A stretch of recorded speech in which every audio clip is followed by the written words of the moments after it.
For what we have regarding the equation of a circle where neither the center nor the radius will be provided, okay, we have an example. Here we have to determine the equation of a circle with a diameter that will consist of endpoints, where the endpoints are located at 3, 6, and 11, 12. Okay, again, neither the center nor the radius are provided or will be provided. Now we have, in looking at the formation of the standard form of the equation of a circle, we have with our algorithm, we have x minus h quantity squared plus y minus k quantity squared is equal to the square of the radius. Now we have, in the case of the center, hk. Now keep in mind that for a diameter, okay, this is going from one end of the circle to the other, passing through the center, where the center is going to lie between these endpoints. And so we can say that for the center,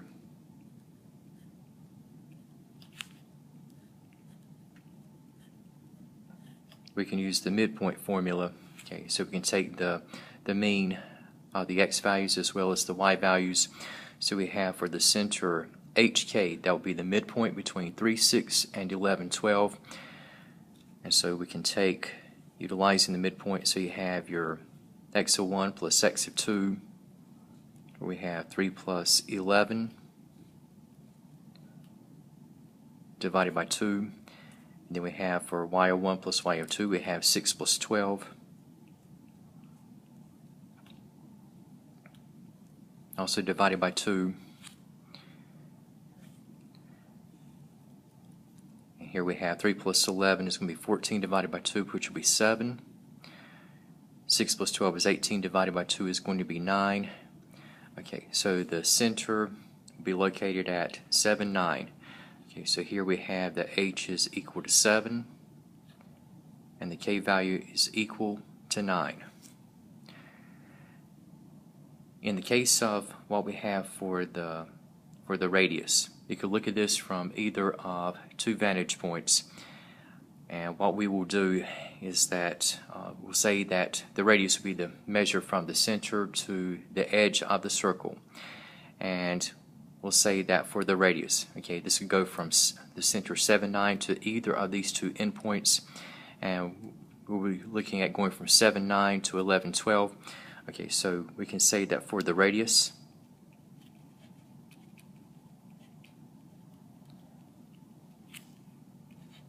again, we could have chosen 3, 6 as the endpoint to work with, but we'll go with 11, 12. So you're looking at the distance from the center to the edge. So we'll be looking at going from 7, 9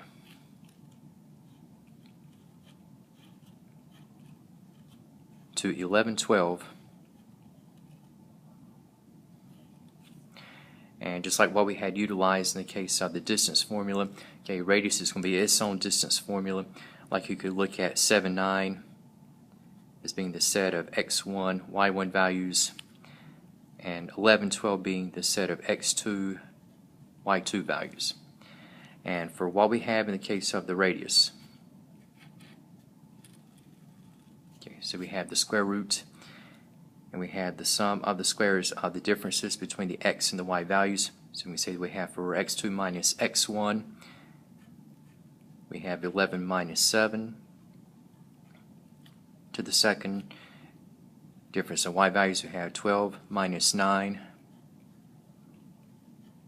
Again, the difference will be squared.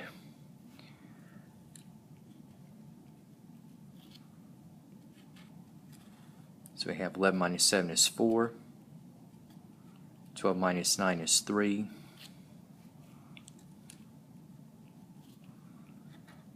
4 squared is going to be 16. 3 squared is 9. And for the radius, we have the square root of 25. 25 is a perfect square number. And so the radius measure is going to be at 5. So we have, in the case of the criteria, okay, so we have h at 7, k at 9, r is at 5. And so reverting back to the algorithm regarding the standard form of the equation of a circle, okay, we can plug in our numbers.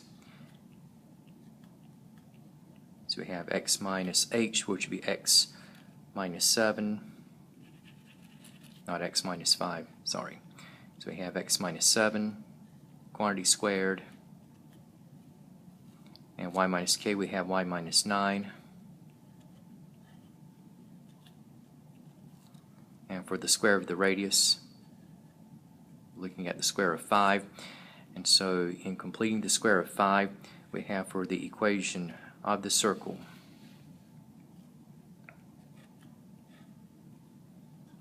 in its standard form, we have x minus 7 squared plus y minus 9 squared is equal to 25, and that would be the equation. And in terms of what we have for the configuration, okay, so this would be the equation of the circle. Okay, so we had arrived at the radius using the distance formula after we had utilized the midpoint formula in configuring what the center is. And so far as the feature of the graph of this particular circle is concerned, here we have in this layout,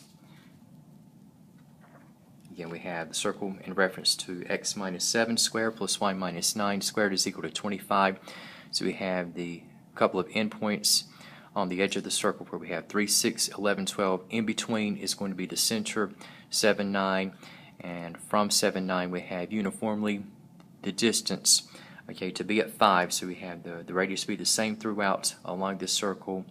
And so here is a sample of a circle where we had in the original problem neither the radius nor the center were given.